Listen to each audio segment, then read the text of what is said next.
Hello there, dear friends, and welcome once again to the Relaxed Fantasy Review. Today, we're wrapping up our Dragon Week series. The community event has gone particularly well, I'd say, with so many creators coming together to talk about the most powerful and creative creatures in D&D, the dragons. And today, we're going to be wrapping it up with something for the players.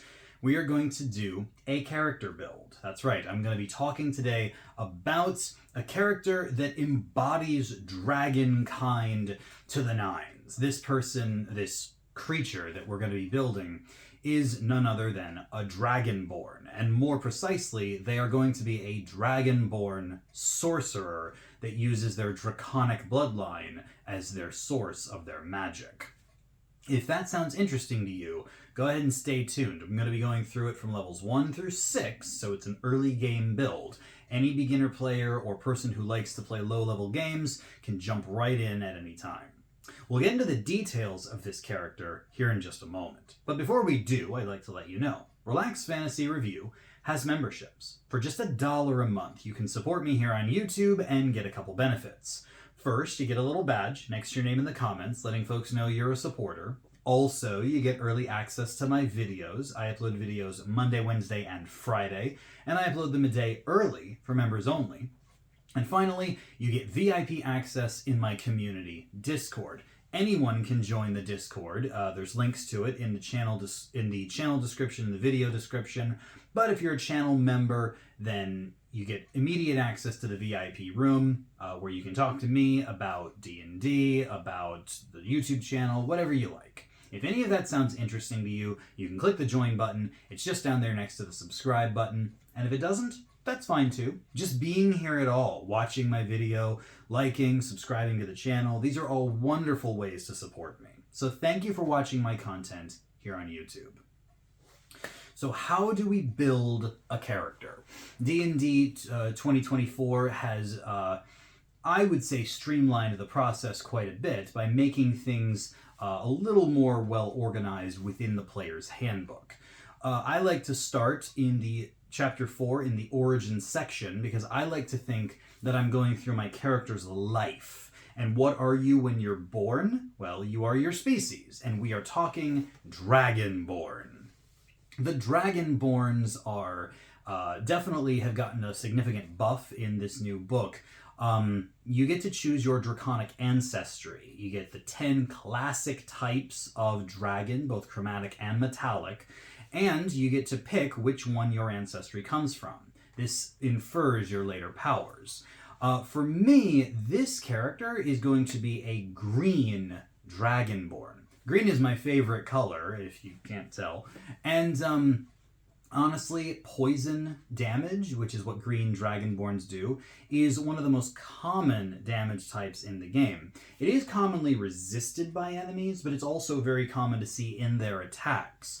And as you'll note, that being a green Dragonborn means that you not only have a breath weapon that deals poison damage, but you also have resistance to poison damage. And that's a big deal. Being resistant to one of the most common damage types in the game is going to help you out, especially when you're a sorcerer that isn't as particularly tough as, you know, some of your fellow adventurers might be.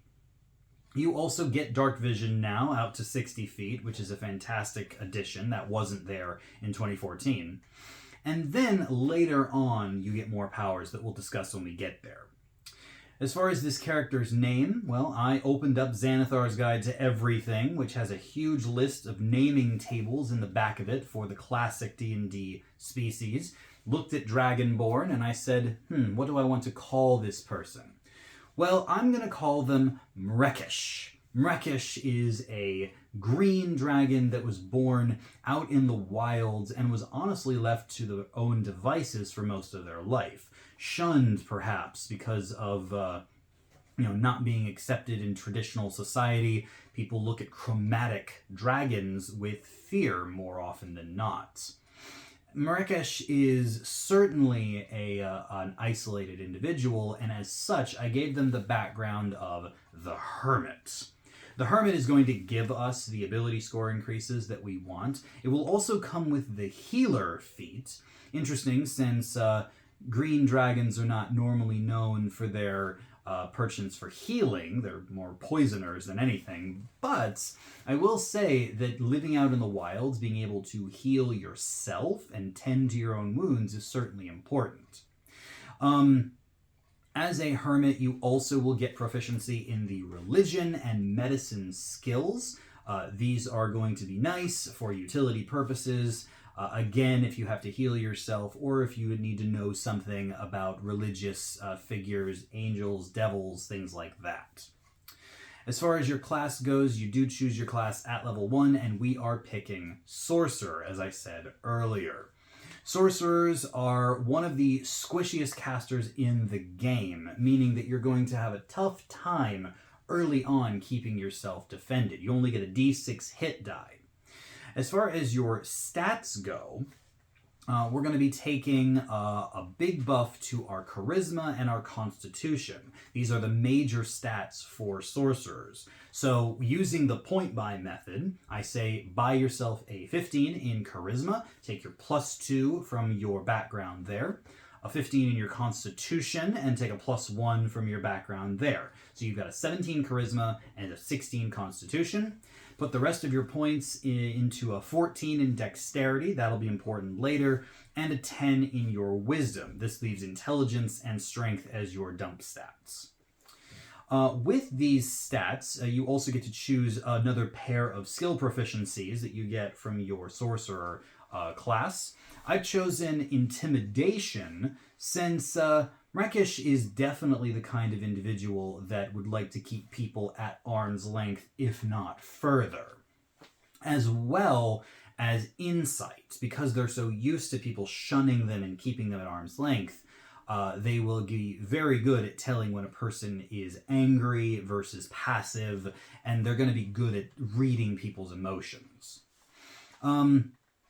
Your hit points, like I said, you have a hit die of d6, and with a +3 to your constitution modifier, that means you're going to have 9 hit points to start with. Only 9.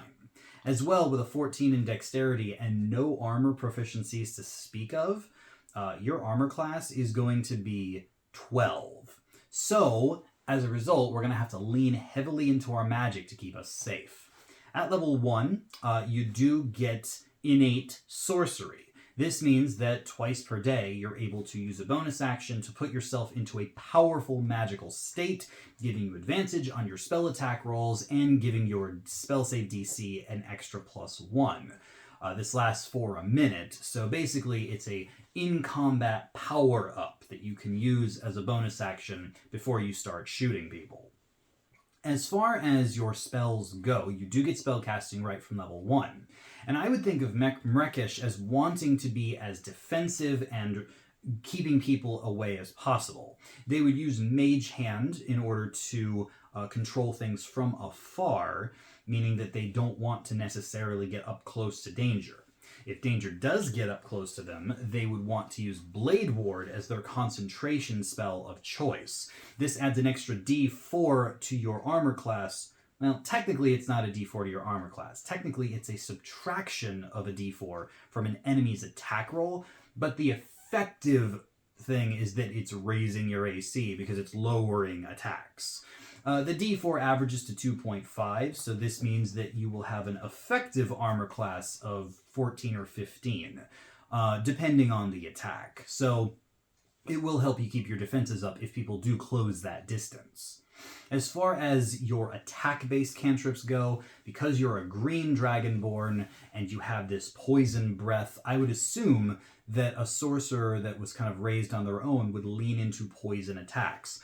The cantrip Poison Spray has been significantly improved. It still does a d12 of poison damage, but it is now an attack roll-based cantrip with a range of 30 feet.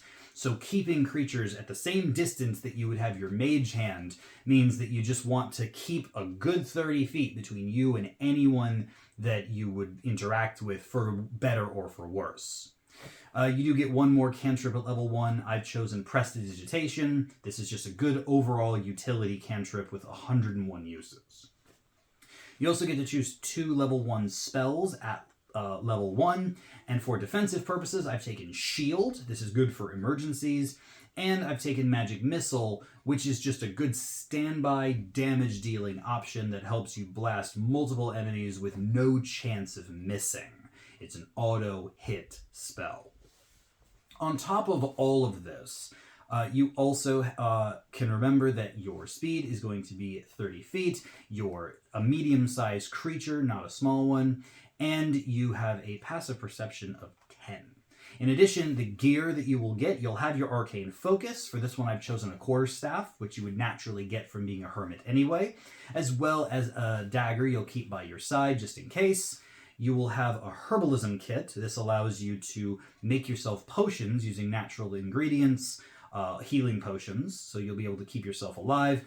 And a Dungeoneer's pack, which will allow you to navigate dungeons with more ease. So, moving on, let's go to level 2 as a character. At level 2, you get yourself the Font of Magic. This grants you your sorcery points, your innate abilities to empower your magic. You get 1 sorcery point per sorcerer level, so you'll have 2 at the moment. They recharge on a long rest. You'll also get a pair of meta magics. These are abilities that you use to empower your spells. Personally, for this build, because you like keeping your enemies at arm's reach, and because you don't like being seen, because you prefer to just avoid conflict if possible, I've taken the meta magics Distant Spell and Subtle Spell. Distant Spell allows you to increase the range of your attack-based spells so that you can hit people from further away. This would come in handy for something like Magic Missile, of course. And I'm going to use Subtle Spell so that you can cast spells silently. You will be able to use your magic without using verbal or somatic components, and this means that people won't know you're casting your spell until it's too late. You also will get a bump to your hit points here. With the Constitution modifier and your hit die, you'll get an average of 7 per level, so now you have 16 HP. In addition, you do get 1 more spell added to your spell list, or rather 2, sorry. This means I'm going to grab the spell Sleep for those times that you can't keep people at arm's reach and you just want them to pass out so you can leave. And Fog Cloud, a handy spell, especially with Subtle Spell, to create a foggy area that you can use as a barrier to keep people away. Both of these spells do take concentration, so this would stop you from concentrating on Blade Ward in combat, but obviously if you run out of spell slots, this is Blade Ward's a handy backup. Then comes level 3. And level 3 is big for sorcerers. You get another sorcery point, your hit points go up to 23 maximum HP, and you get your subclass. Your sorceress bloodline is unlocked. And for this one, we are taking Draconic. The Draconic sorcerer channels the bloodline of dragons. This is going to add a couple spells to your spells list from your expanded spell list. You'll get Chromatic Orb, a powerful elemental attack spell, and the Command spell, which is great actually for this character concept, since you can command creatures to drop what they're holding, grovel on the ground, or even run from you, kind of inspiring a fear effect. But on top of this, you also are going to get yourself, get this, a 2nd level spell. Not only you're going to get 2nd level spells from leveling up to level 3, but you're also going to get them from your subclass as well. You get 4 spells from your subclass here. I have chosen Invisibility and Hold Person, great for, once again, avoiding conflict and stopping enemies in their tracks if they decide to have conflict.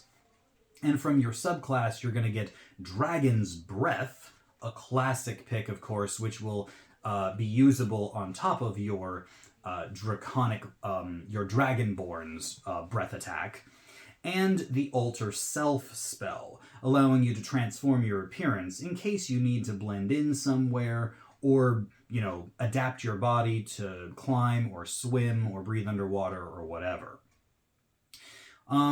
Yeah, so level 3 is a big level for this character. You also are going to get Draconic Resilience. This will give you an updated armor class. This is going to give you an armor class of 10 plus your dexterity modifier plus your charisma modifier. Your charisma modifier is +3, so this takes your armor class from 12 up to 15, making you significantly more resilient. And I think that that is a phenomenal boost to the defense of this sorcerer. We'll move on next to level 4, and at level 4 you get your first ability score increase or feat. And for this one, again, leaning heavily into the keeping your enemies as far away as possible, I have opted to take Spell Sniper. This lets you boost your charisma by 1, so now we can put it up to an 18. This means that our charisma skills are going to get a bump, our spell attack, our spell save DC is all going to get improved, as well as it allows you to fire ranged spell attacks such as Poison Spray or Chromatic Orb at point blank range without it invoking disadvantage. Normally, if you shoot someone from point blank with a ranged attack, you have disadvantage on the shot. With Spell Sniper, that's no longer a thing. You also can ignore 1/2 and 3/4 cover, meaning that enemies that are partially hidden do not get an armor class bonus. And finally, anytime that you cast a spell that has a range, you get to extend the range even further. And this is a default. This isn't something you have to spend your sorcery points on.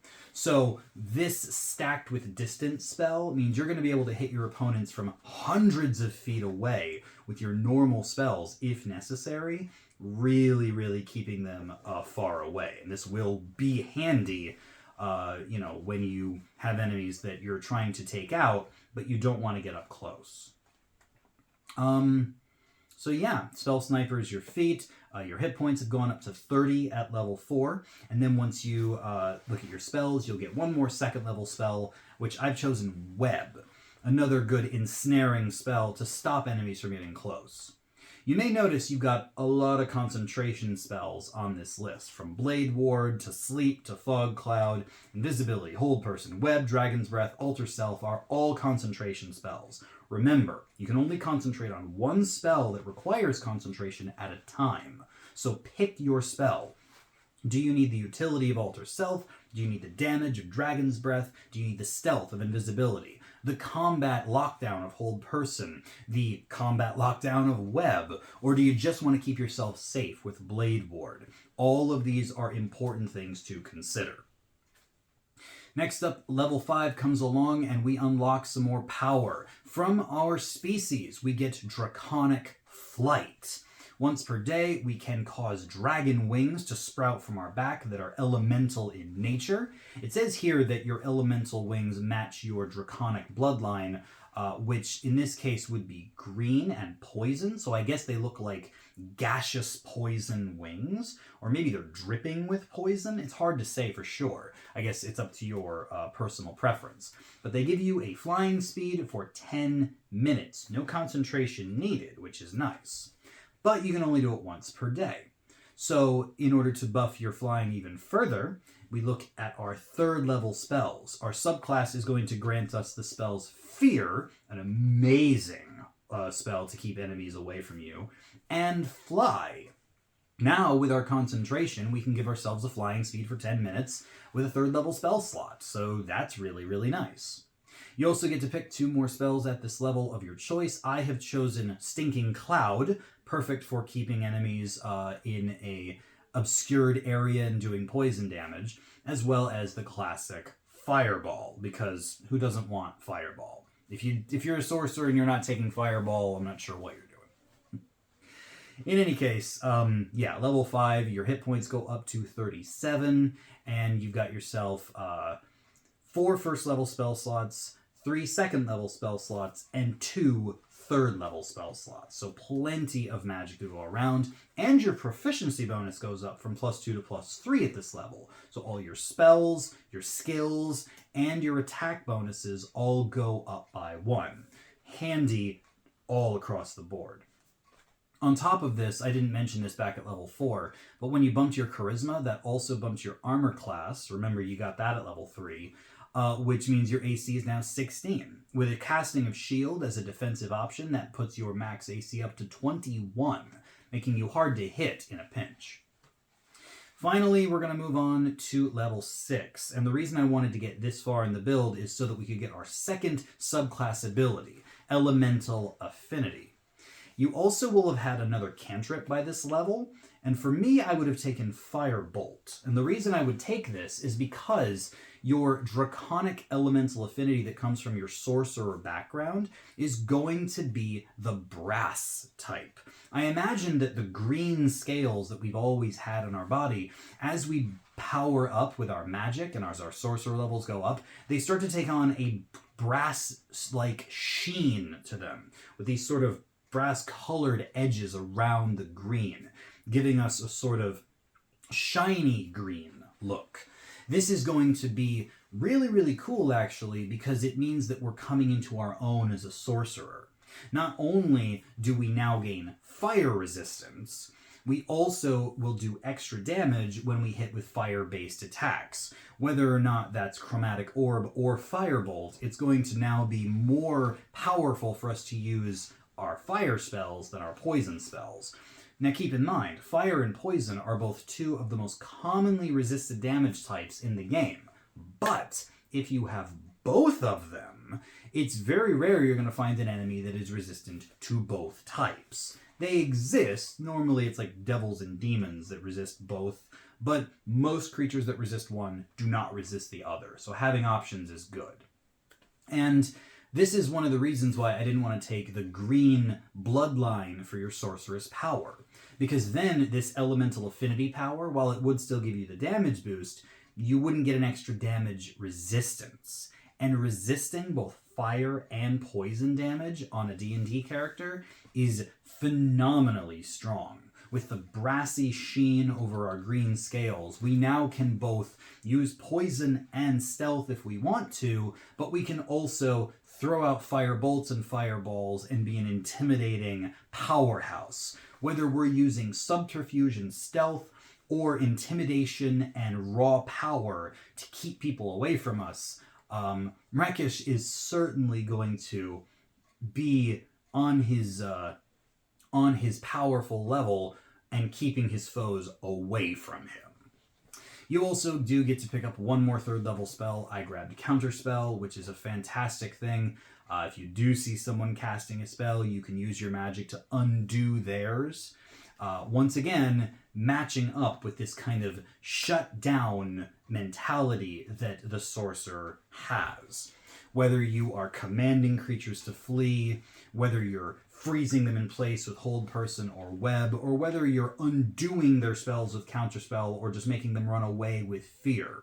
Whether you yourself are powering yourself up with Dragon's Breath, using your alter self to get yourself out of harm's way in unique ways, or just flying away with your Draconic Wings or your Fly spell, there's so many ways to keep your enemies away from you.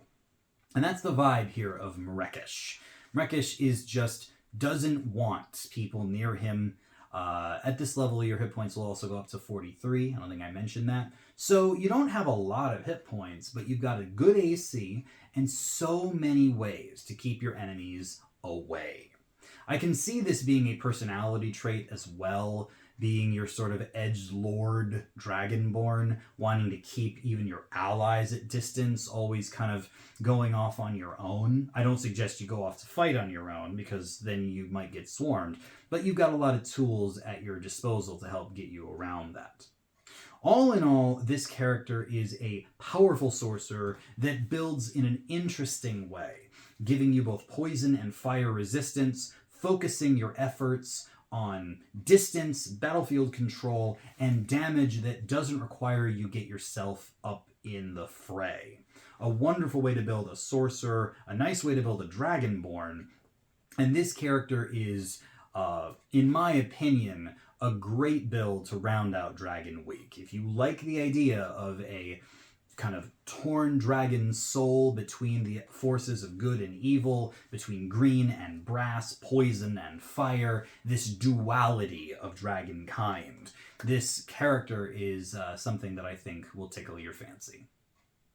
This has been the Relaxed Fantasy Review. If you enjoyed the video, please like and subscribe down below. Have a look for the join button down there, and keep your eyes peeled for more stuff from the New Player's Handbook and the new rules of D&D coming down the line soon. Have a good one, my friends.